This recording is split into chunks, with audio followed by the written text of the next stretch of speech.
Cuando yo veo pues aquella imagen de... Habla Connie Aguirre. Y de las personas muertas en el cuadro, entonces yo recuerdo aquella noche en la cual vi los animales por la carretera donde subimos en Guernica después que salimos de los refugios, y vi los animalitos muertos y las personas que estaban cubiertas con unos sacos muertas. Siempre me ha llegado la emoción. Habla Manoli Aguirre. Con los brazos abiertos, que pienso que podía ser mi abuela. Que la vieron así, o sea, no puedo en este momento. Emoción. No puedo.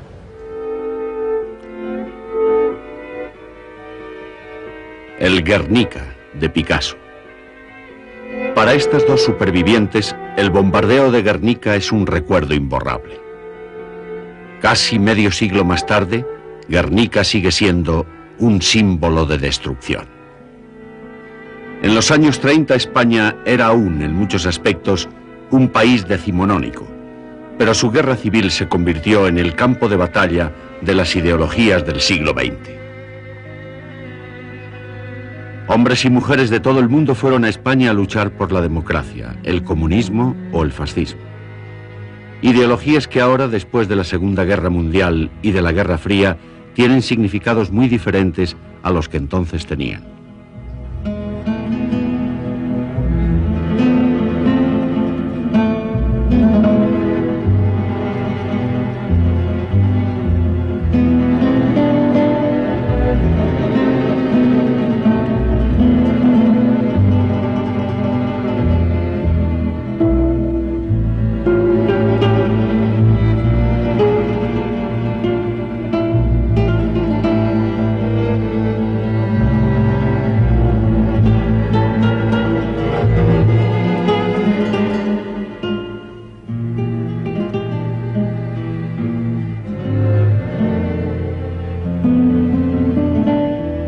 La Guerra Civil Española.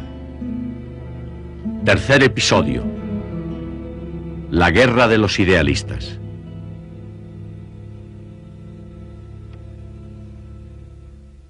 Europa en 1936. Hitler estaba en el poder desde hacía 3 años. Mussolini gobernaba Italia desde 1922. En la Unión Soviética, Stalin había iniciado las purgas de sus enemigos. La democracia estaba a la defensiva en todas partes. Gran Bretaña y Francia temían una nueva guerra europea, y entonces llegaron noticias de España. Todo es confusión y la turbulenta España. Tales son los resultados de la anarquía y la división de un pueblo.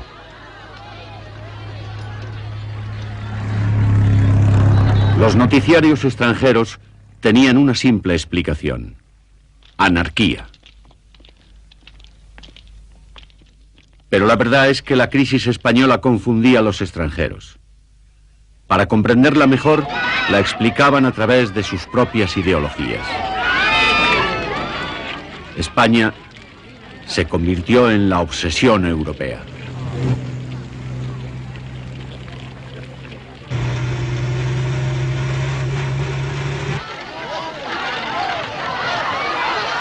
Habla Stephen Spendler. La idea del liberalismo español y de los trabajadores españoles, el pueblo español, parecía una causa muy apasionada y pura. Recuerdo que mi tutor en la Universidad de Oxford decía que era la única causa de su vida en la que había alternativas absolutas: el bien representado por la República y el mal representado por las fuerzas franquistas.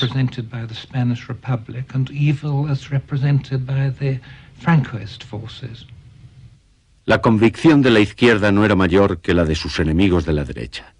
Renzo Lodoli era un fascista italiano. Yo creía que era necesario defender el cristianismo en España. Se encontraba asediado. Nosotros creíamos que el fascismo era válido como doctrina social y política. De manera que era nuestro deber ir a luchar contra aquellos que querían más o menos lo que nosotros queríamos. Ad aiutare coloro che più o meno volevano le stesse cose nostre. Inmediatamente, ambos bandos buscaron y encontraron el apoyo de aliados extranjeros. En el mundo liberal y democrático había una fuerte corriente de simpatía hacia la República, pero en cuanto a ayuda material, eso ya era otra cuestión. Por su parte, los rebeldes consiguieron ayuda inmediatamente.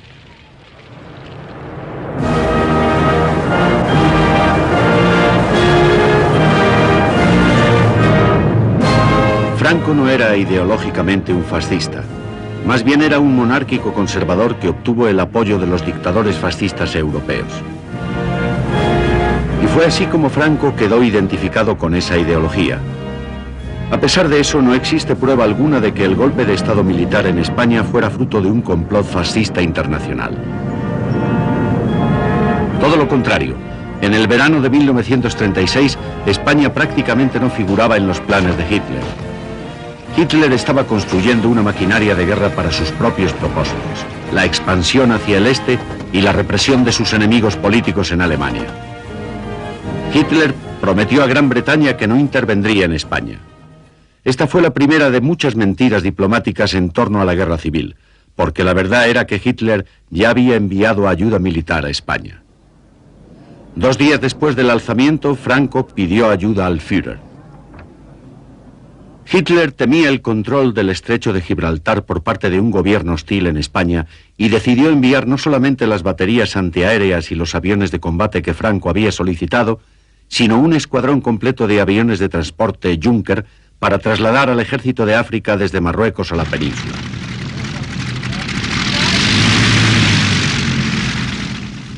Unos 1.500 soldados fueron transportados a Sevilla para iniciar la ofensiva sobre Madrid.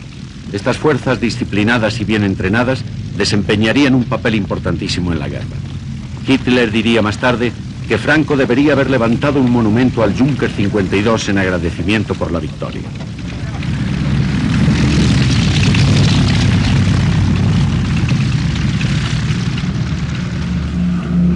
Claro que Hitler también tenía que estar bastante agradecido. Su ayuda fue más tarde recompensada con el envío de mineral de hierro español a Alemania, mineral que permitiría a Alemania adelantar sus preparativos de cara al conflicto que se avecinaba. Pero en 1936 mucha gente todavía creía que se podía evitar otra guerra mundial. En 1936 Mussolini todavía no se había convertido en un títere de Hitler. Incluso en Inglaterra había quienes creían que se podría convertir en su aliado. Pero la conquista italiana de Abisinia demostraba claramente las ansias expansionistas del duce.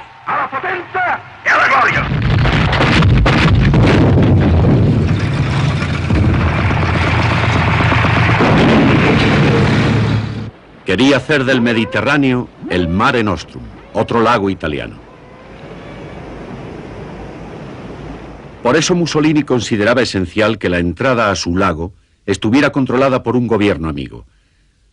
Desde el principio de los años 30 había apoyado conspiraciones derechistas contra la democracia española, había proporcionado ayuda económica a la falange de José Antonio y había entrenado militarmente a grupos ultraderechistas españoles en Italia.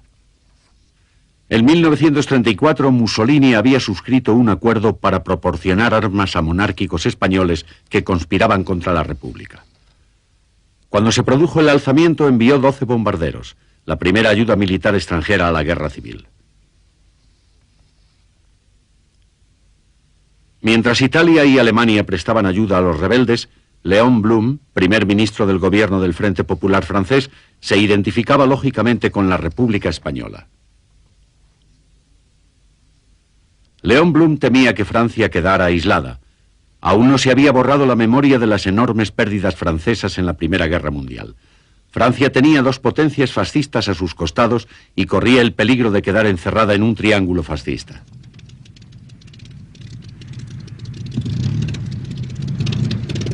Blum fue a Londres a discutir un tratado de seguridad con los británicos. Antes de abandonar París, ordenó el envío de armas a España. En esta reunión con el ministro británico de Asuntos Exteriores, Anthony Eden, España no figuraba en el temario, pero Blum sacó el tema. A su regreso a París describió la conversación a Jules Motte, miembro de su gobierno. Blum m'a raconté Blum me habló de sus conversaciones con Iden y de la posición anti-europea que tanto Iden como sus colegas habían adoptado. Iden le dijo a Blum que no debíamos inmiscuirnos, que aun en el caso de que estallara un conflicto europeo en torno a España, Inglaterra, que estaba distante de todo eso, permanecería neutral. Por lo tanto, ya que Francia no podía contar con el apoyo inglés, haría bien en adoptar la misma postura que los ingleses. Y creo recordar que Blum me dijo que esta sería una postura cobarde.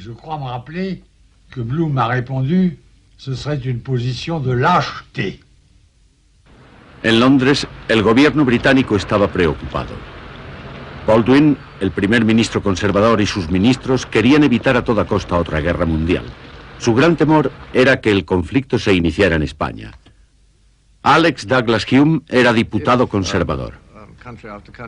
Si país tras país entraban en la guerra, nadie podía vislumbrar el final. Podía desencadenarse un conflicto europeo. Mussolini andaba creando problemas por todo el Mediterráneo. El Japón estaba intranquilo y, naturalmente, el rearme alemán iba a toda marcha. Así que nosotros temíamos vernos envueltos en otro conflicto.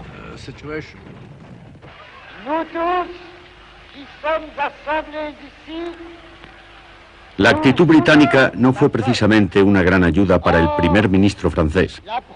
Su proyecto de mantener la paz en Europa protegiendo a España topaba además con fuerte oposición interna. Sus ventas de armas a España habían dividido a su propio gobierno y amenazaban con crear disturbios. Así que Blum anuló las ventas de armas y formuló una nueva política. El 2 de agosto el gobierno francés anunció que había decidido hacer un llamamiento urgente a los gobiernos interesados para formalizar un pacto de no intervención. El gobierno británico, con el apoyo de la oposición laborista, respondió inmediatamente al llamamiento. Creo que Francia y Gran Bretaña sentían lo mismo ante el tema. Nosotros no queríamos vernos involucrados. Y Blum, bueno, Blum fue el que inventó la política de no intervención, que no era, desde luego, una política heroica, pero era una política pragmática. El cierre de la frontera con Francia fue un duro golpe para la República Española. Bajo las leyes internacionales, la República tenía perfecto derecho a comprar armas en el extranjero, pero la no intervención se lo impedía. Efectivamente, nadie puede decir que fuera una política heroica. Era simplemente una argucia diplomática bajo la cual cada país podía perseguir sus objetivos individuales. Los otros países podían así luchar sus batallas sin llegar a ir a la guerra. En realidad, nadie creía que esta política pudiera limitar la magnitud de la guerra civil. De lo que sí servía España era de válvula de escape para las pasiones políticas del resto de Europa.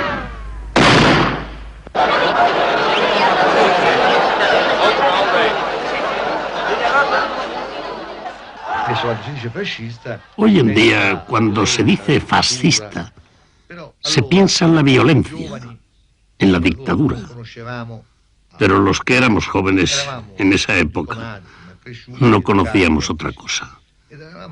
Habíamos crecido y habíamos sido educados bajo el fascismo. Estábamos convencidos de que constituía una fórmula válida para resolver los problemas sociales. No todos los italianos estaban tan convencidos. Giovanni Pesce se había exilado en Francia huyendo de la Italia de Mussolini. La lucha del pueblo español era también la lucha contra el fascismo italiano. Esta es la razón por la que vine de voluntario a luchar en España. Dolores Ibarruri, la pasionaria, era diputada comunista en las Cortes. Sus encendidos discursos sirvieron para incrementar el apoyo internacional a la República. La pasionaria había venido a París para pedir apoyo, ayuda del pueblo francés y del gobierno francés. Per chiedere aiuto, sostegno al popolo francese e al governo francese. Expresión de solidaridad del pueblo francés para con el pueblo español. Que el pueblo francés no olvide que la lucha que en estos momentos sostiene el pueblo español es la lucha por la paz, es la lucha por la libertad. Finalizó su discurso diciendo: si España es derrotada, el mundo quedará bañado en sangre. Así que yo, que era un joven militante del movimiento antifascista, dije que yo también debía contribuir.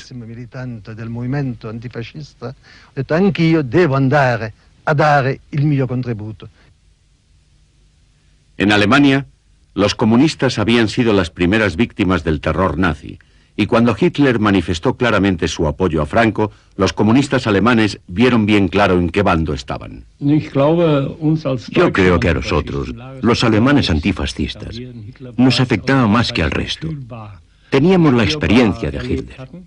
Miles de alemanes antifascistas estaban en cárceles y en campos de concentración, y nos dimos cuenta enseguida que las intenciones de Franco eran las mismas que las de Hitler.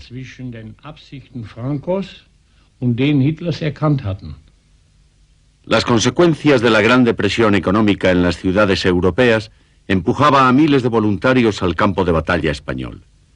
La mayoría eran comunistas. Frank Digan era un estibador de Liverpool en paro. Yo creía que si Hitler y Mussolini conseguían ayudar a Franco a que ganara la guerra, esto significaría una derrota para el movimiento obrero en todo el mundo. Pensábamos que los fascistas de todo el mundo se habían aliado. Así que se hizo un llamamiento para reclutar voluntarios que apoyaran a la República. El llamamiento vino de Moscú. El Comité Internacional de Dirigentes Comunistas, Comintern, organizó una columna internacional de voluntarios. Sin embargo, Stalin tenía sus dudas. En esos momentos estaba intentando forjar una alianza con Francia y Gran Bretaña y no quería asustar a esos gobiernos con una intervención comunista en España. Al principio no envió armas. Lo que envió fueron consejeros militares, diplomáticos y víveres. Cuando el primer barco soviético llegó a Barcelona, la euforia inicial se convirtió en decepción cuando se comprobó que el envío no contenía las armas que la República necesitaba, sino botes de leche condensada. Las armas llegarían más tarde. Mientras, el conde Chano, ministro italiano de Relaciones Exteriores, se reunía con Hitler en Alemania. Acordaron aumentar la ayuda a España, en parte para contrarrestar la ayuda soviética y en parte porque Hitler había decidido pasar a la ofensiva contra las democracias. Lo que inicialmente había sido una decisión espontánea en respuesta a la petición de Franco, se convirtió en política concreta, en un frente común anticomunista. Pocos días después de este encuentro, Mussolini se referiría por primera vez al eje Roma-Berlín. La guerra de España había contribuido a unir a Italia y Alemania, un paso más hacia la Segunda Guerra Mundial.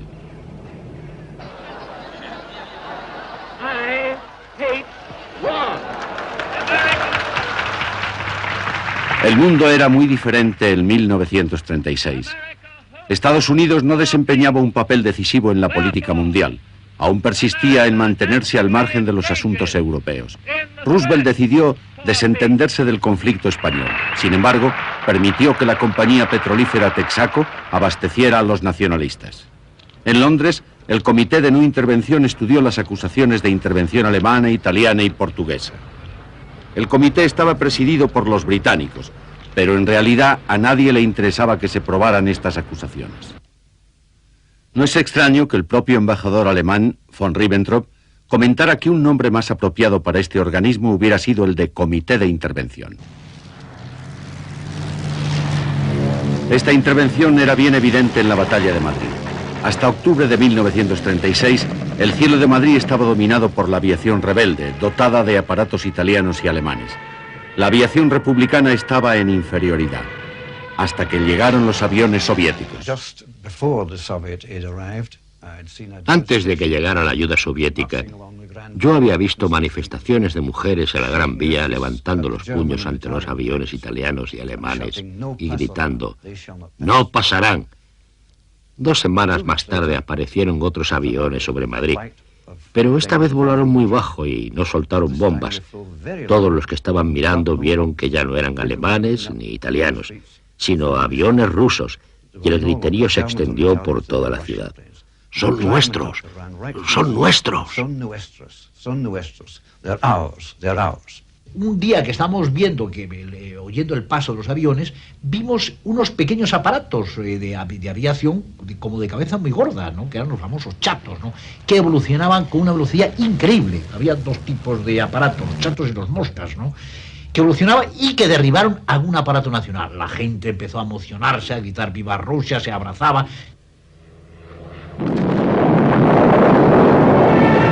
15 semanas después del comienzo de la guerra, la capital de la República había quedado en primera línea. Gran parte de la zona republicana quedaba a sus espaldas. Los rebeldes habían conquistado territorio al norte y al oeste de la capital. La gran ofensiva sobre Madrid se inició el 7 de noviembre. Con solo 25.000 soldados, los nacionalistas pretendían conquistar una ciudad de 1 millón. Franco incluso había preparado las listas de detenciones que llevaría a cabo en Madrid. Las milicias republicanas habían caído derrotadas en casi todas las batallas anteriores. Nada hacía suponer que el pueblo madrileño iba a oponer una tenaz resistencia. No pasarán se había convertido en el lema de Madrid y de toda la España republicana. El gobierno de Largo Caballero había abandonado la capital para trasladarse a Valencia. Lo mismo había hecho gran parte de la población. Los que permanecieron en Madrid preparaban una defensa desesperada.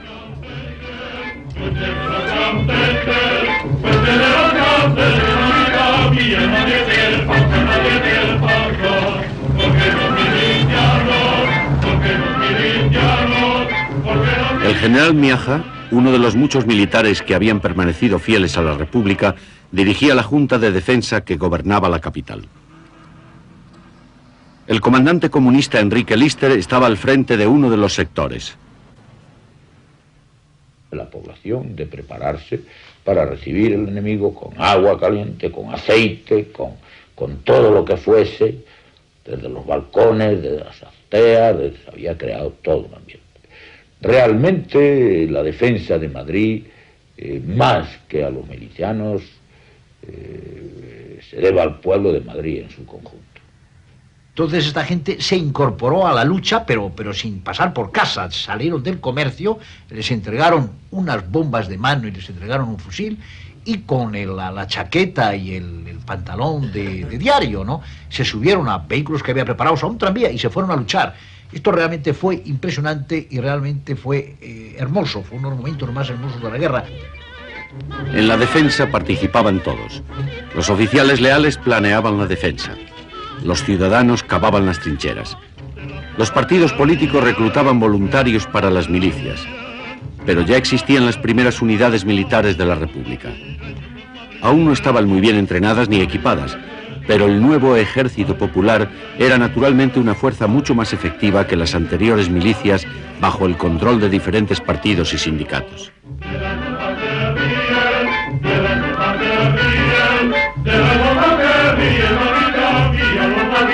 La resistencia popular había crecido ante el avance de las tropas franquistas y al aliento de una enorme campaña propagandística. Madrid, corazón de España, late con pulsos de fiebre. Si ayer la sangre le hervía, hoy con más calor le hierve. Ya nunca podrá dormirse, porque si Madrid se duerme, querrá despertarse un día y el alba no vendrá a verle. No olvides, Madrid, la guerra. Jamás olvides que enfrente los ojos del enemigo te echan miradas de muerte. Rondan por tu cielo halcones que precipitarse quieren sobre tus rojos tejados, tus calles, tu brava gente. Wir entfernen Vaterland geboren, nahmen nicht als harten Herzen mit. En muchos países, el recuerdo de la Guerra Civil Española se mantiene vivo a través de las brigadas internacionales. Los 40.000 voluntarios que acudieron a España en defensa de la República siguen constituyendo un ejemplo único de solidaridad internacional. Eran franceses, griegos, polacos, italianos, americanos, irlandeses, australianos, suecos, suizos. De 2.000 voluntarios británicos, 500 quedaron enterrados en España. Pero ya habían transcurrido 4 meses de guerra y Madrid estaba asediado cuando esos voluntarios ocuparon sus posiciones en el frente.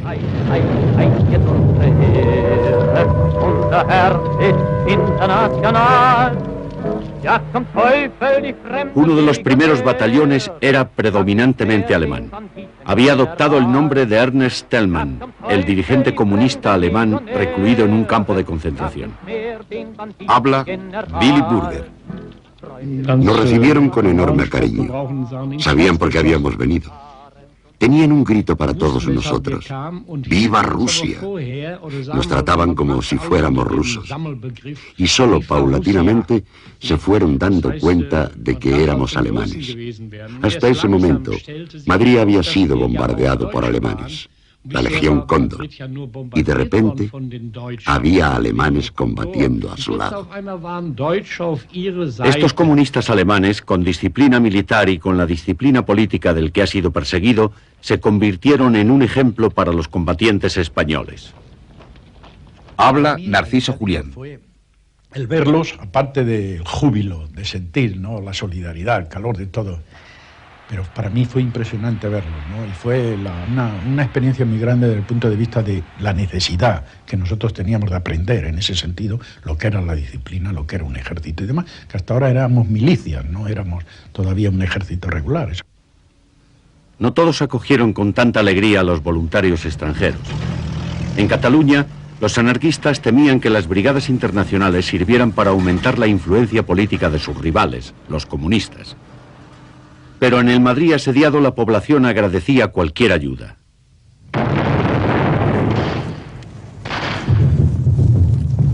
Las brigadas internacionales fueron enviadas rápidamente al frente para contener la ofensiva nacionalista.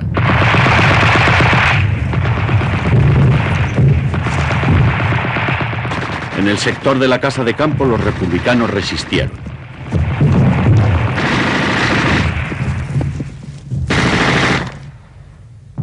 El 15 de noviembre de 1936 las tropas rebeldes consiguieron ocupar parte de la ciudad universitaria.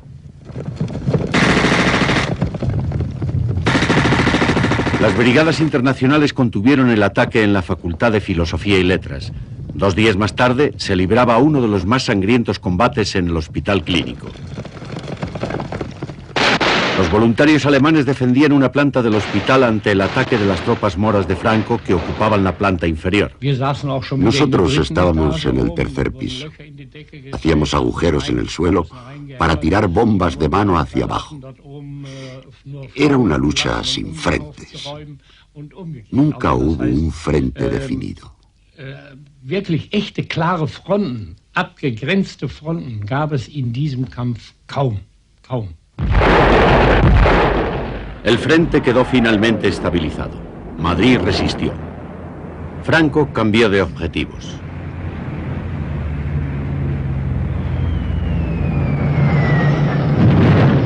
La guerra civil se convirtió en un laboratorio de pruebas para las armas modernas. Pocos años más tarde, Londres, Hamburgo, Tokio, Leningrado y otras ciudades sufrirían los efectos de las nuevas máquinas de destrucción. Pero hasta este momento, ninguna ciudad de la historia había sufrido lo que sufrió Madrid.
Imágenes como estas dieron la vuelta al mundo y reforzaron la corriente de simpatía hacia la República.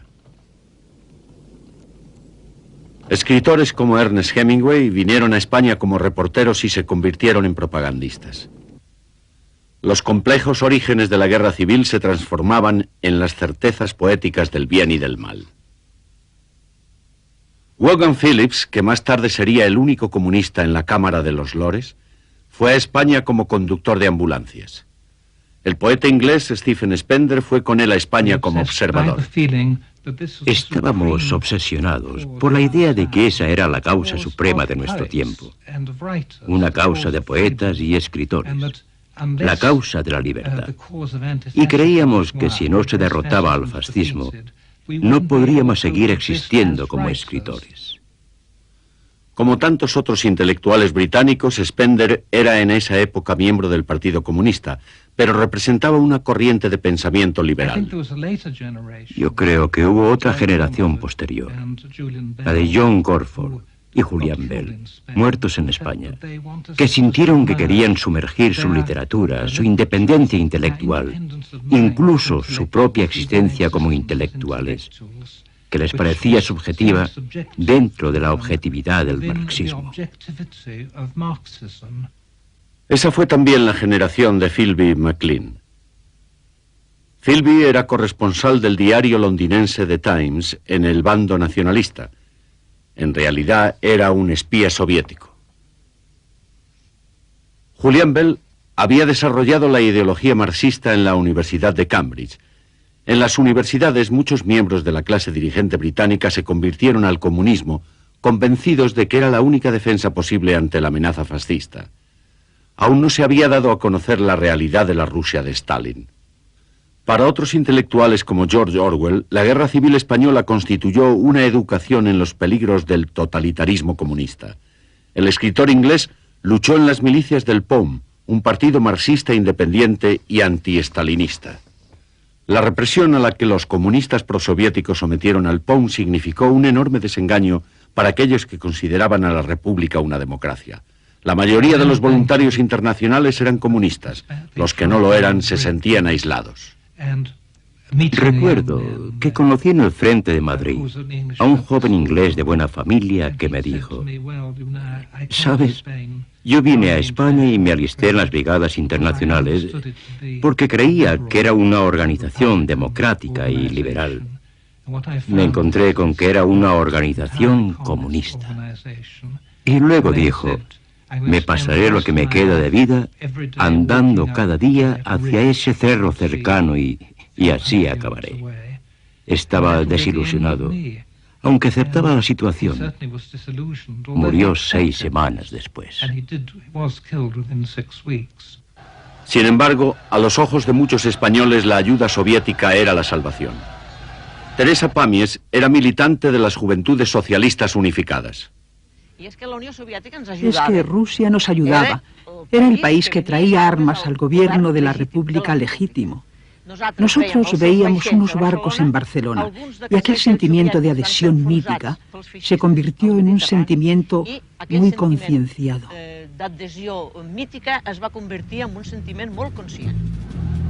Esta solidaridad también tenía su aspecto comercial. Las armas habían sido pagadas con las reservas españolas de oro enviadas a la Unión Soviética. Con las armas llegaba además la influencia política. La moral combativa de los madrileños se veía sostenida por películas soviéticas como Kronstadt, glorificando la revolución rusa. Sin embargo, la influencia rusa no servía para alentar la revolución española, todo lo contrario. La enorme disciplina comunista en el frente y en la retaguardia atrajo el apoyo de amplios sectores liberales, de todos aquellos a los que aterrorizaba el caos revolucionario de los anarquistas. A fines de 1936, Stalin escribió una carta en francés diplomático a Largo Caballero, afirmando que la República debía buscar el apoyo de los liberales y de los campesinos conservadores. Es necesario impedir que los enemigos de España la consideren una república comunista, escribía Stalin. No olvidemos que Stalin aún buscaba el apoyo de Francia y Gran Bretaña. En esos momentos aún no eran sus aliados ante la amenaza de Hitler. Las intenciones de Hitler en España eran cada día más claras. Su embajador reconoció formalmente al régimen de Franco durante la batalla de Madrid y ahora sí que el Führer no podía permitir que los rebeldes perdieran la guerra. Alemania incrementó su ayuda militar y envió instructores para entrenar a los oficiales nacionalistas. Esta ayuda dio a Franco una ventaja, pero no una superioridad aplastante. Los nacionalistas dominaban aproximadamente un 60% del territorio nacional, pero carecían de tropas suficientes para lanzar una ofensiva general en busca de una rápida victoria. A pesar de que Madrid estaba casi cercado, la República resistía. Los aliados de los nacionalistas se impacientaban, especialmente Mussolini. Sin molestarse en consultar a Franco, empezó a enviar grandes contingentes de voluntarios italianos a España. Entraron en combate en Málaga. Fue una victoria fácil. Esta victoria redujo el frente y elevó la moral nacionalista.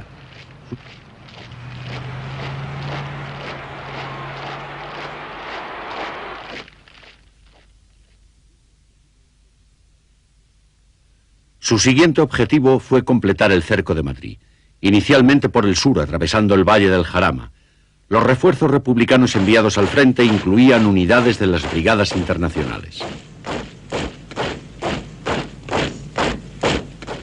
El intento nacionalista fracasó. 10 días de intensos combates y enormes pérdidas no sirvieron para estrechar el asedio. Inmediatamente se produjo un nuevo intento, esta vez por el norte, en Guadalajara. Los italianos, seguros de que sería otro paseo militar, convencieron a Franco para que les dejara actuar por su cuenta. En el lado republicano, los voluntarios de la brigada Garibaldi tomaron posiciones frente a sus compatriotas. Esta era la posición del batallón Garibaldi. El puesto de mando estaba cerca del bosque. Los fascistas estaban allí y allí, en toda esa zona. Alrededor del mediodía vimos que se aproximaban 2 coches. Los paramos y nos dijeron: somos italianos. Les contestamos: nosotros también somos italianos. Giovanni Pesce y sus camaradas habían encontrado lo que habían venido a buscar en España, la oportunidad de combatir a los italianos fascistas. Empezaron a levantar las manos y empezaron a gritar: no disparéis, somos italianos como vosotros. No tenemos la culpa de que Mussolini nos haya enviado aquí.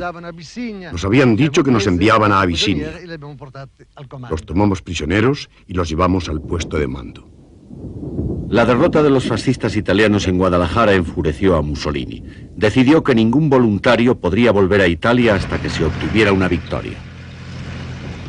Estaba entrando más ayuda externa que nunca en España, no la suficiente como para tener una influencia decisiva en el conflicto, solo para prolongarlo.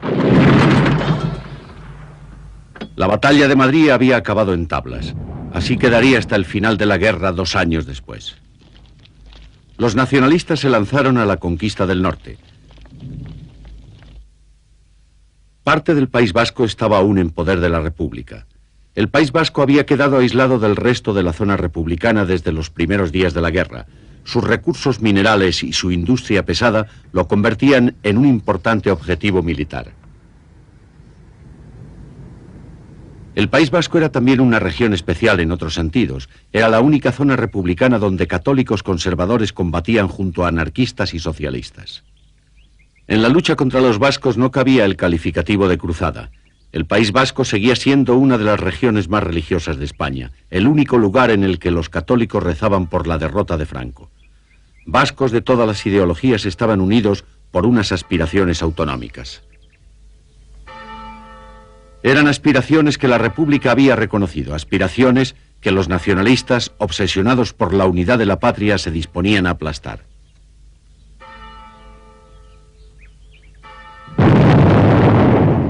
La ofensiva se inició el 31 de marzo. El general Mola había amenazado con arrasar el País Vasco.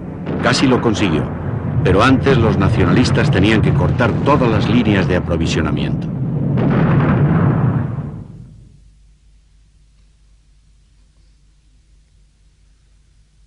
El bloqueo marítimo de los puertos republicanos era otro serio problema para Gran Bretaña. Varios mercantes británicos que transportaban legalmente víveres a la República esperaban una solución al problema en el puerto francés de San Juan de Luz. El gobierno británico no se atrevía a desafiar el bloqueo de la marina franquista dando escolta militar a los mercantes. A pesar de las protestas en la Cámara de los Comunes, Anthony Eden anunció que los barcos de guerra británicos solo escoltarían a los mercantes hasta una distancia de 3 millas de la costa vasca. Simultáneamente, los británicos estaban negociando en secreto con las autoridades nacionalistas sobre las concesiones mineras inglesas en España. El 19 de abril de 1937, el capitán Roberts decidió levar anclas y abandonar San Juan de Luz antes de que las provisiones para Bilbao se pudrieran en sus bodegas. Desafiando los consejos de la Marina de Guerra británica, zarpó hacia Bilbao. Su hija Fifi estaba a bordo.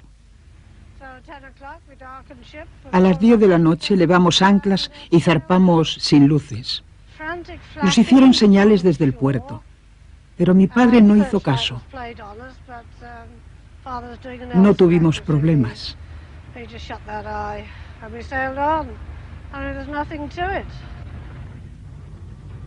A pesar de las advertencias británicas y de la amenaza de las minas a la boca del puerto, el Seven Seas Spray, espuma de los 7 mares, llegó a puerto. Fuimos los primeros en llegar. En Bilbao las provisiones que quedaban no hubieran durado más de 4 días. Todo el mundo nos aclamaba, sonaban las sirenas, fue un gran recibimiento. Subimos por la ría y todos estaban colgados de las ventanas aclamándonos. Fue bastante emocionante.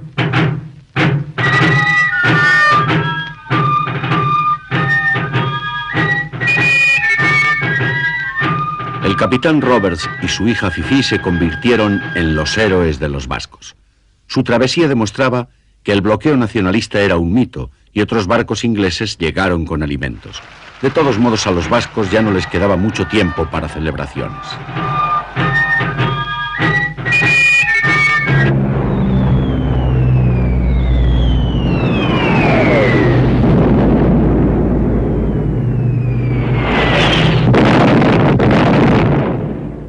Guernica, con 7.000 habitantes, estaba a 15 kilómetros del frente.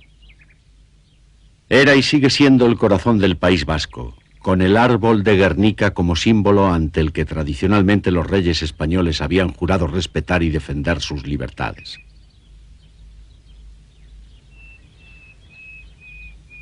El 26 de abril de 1937 era día de mercado en Guernica.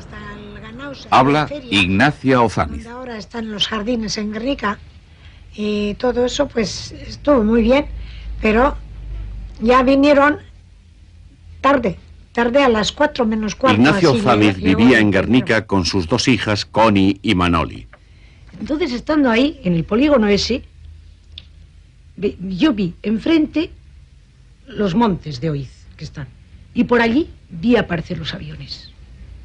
Primeramente vino uno. Él se dio las vueltas con sabidas, pero ya nos habíamos acostumbrado a verle a dar las vueltas y marcharse.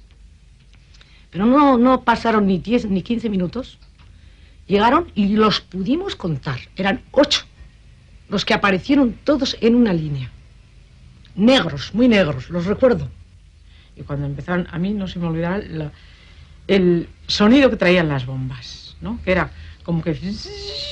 Y bueno, entonces era todo gritos, ¿no? ¡Ay, pim, pum! Entonces se oía eso, el estruendo ese tan tremendo.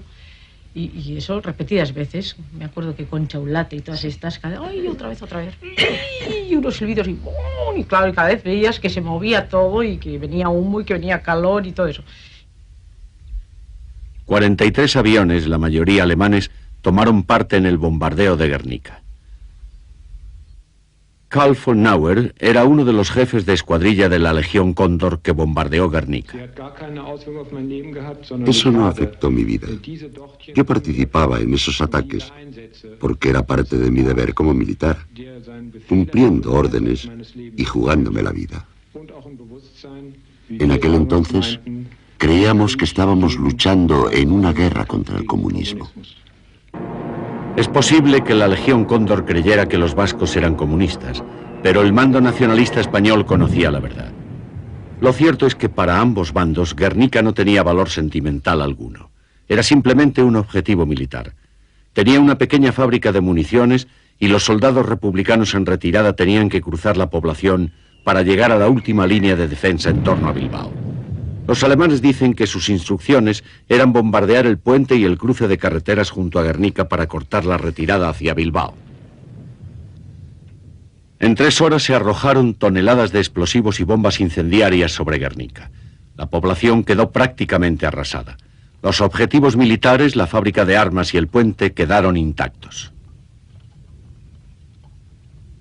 Veíamos que el viento desviaba las bombas y no acertábamos al puente. En realidad, los Junker eran aviones comerciales convertidos en bombarderos.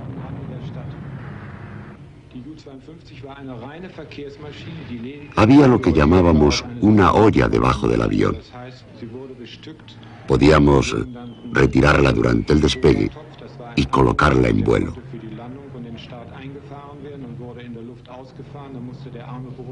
El pobre ayudante tenía que bajar por una escalerilla y meterse allí con gafas y casco y con un telémetro muy primitivo. Los alemanes no explican por qué no se utilizaron otros aviones de bombardeo más precisos para destruir el puente, ni por qué se ametralló a la población que huía, ni la magnitud de esta operación frente a un objetivo de relativa importancia. Pero el impacto que yo recuerdo con 9 años fue para mí, al salir, el foco de calor que me dio a la cara. Porque estaban ardiendo todos los edificios que estaban continuos a las fábricas. Estaban ardiendo y todo estaba, el cielo estaba reflejado todo rojo. 2 días después del bombardeo, Fifi Roberts y su padre fueron a ver las ruinas de Guernica. 45 años más tarde, regresó a Guernica para ver reconstruida la ciudad devastada que había fotografiado con su nueva cámara en 1937.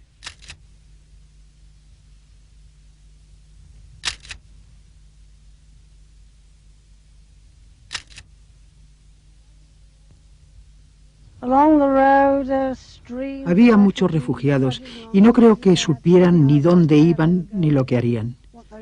Iban en carros, en carretillas, en cualquier vehículo, cargados con sus posesiones. Cuando llegamos a Guernica no quedaba ni un edificio en pie.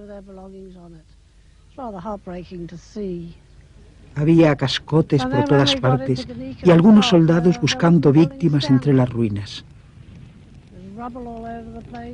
No vimos cadáveres, pero aquello era la destrucción absoluta.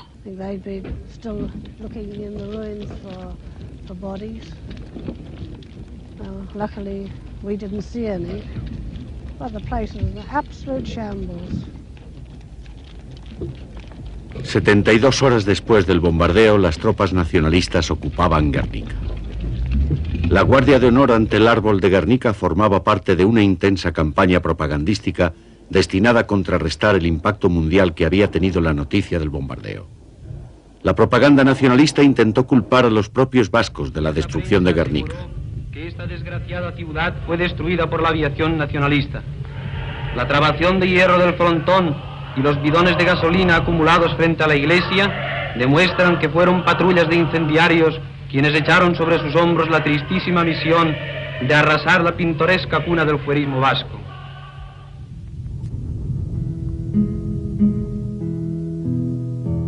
Hubo quienes llegaron a creer esta versión.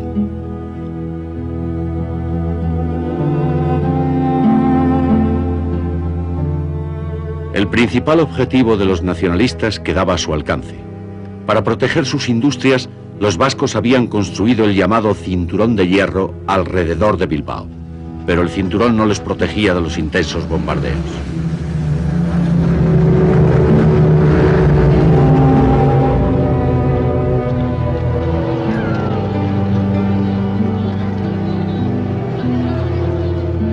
Ante la inminente caída de Bilbao, las democracias occidentales se vieron finalmente en la obligación de prestar alguna ayuda.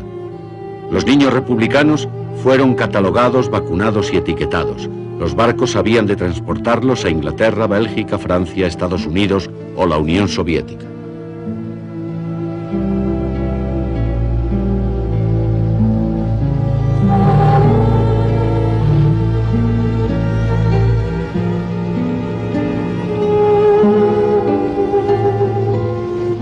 cinturón de hierro no pudo impedir que los nacionalistas conquistaran Bilbao. Al poco tiempo los barcos salían de Bilbao con otros cargamentos. La España nacionalista exportaba mineral de hierro. Entre sus clientes se encontraban Alemania y Gran Bretaña. Ambos países utilizarían el mineral para su industria armamentista. La no intervención no interfería con el comercio ni podría prevenir la guerra que se avecinaba.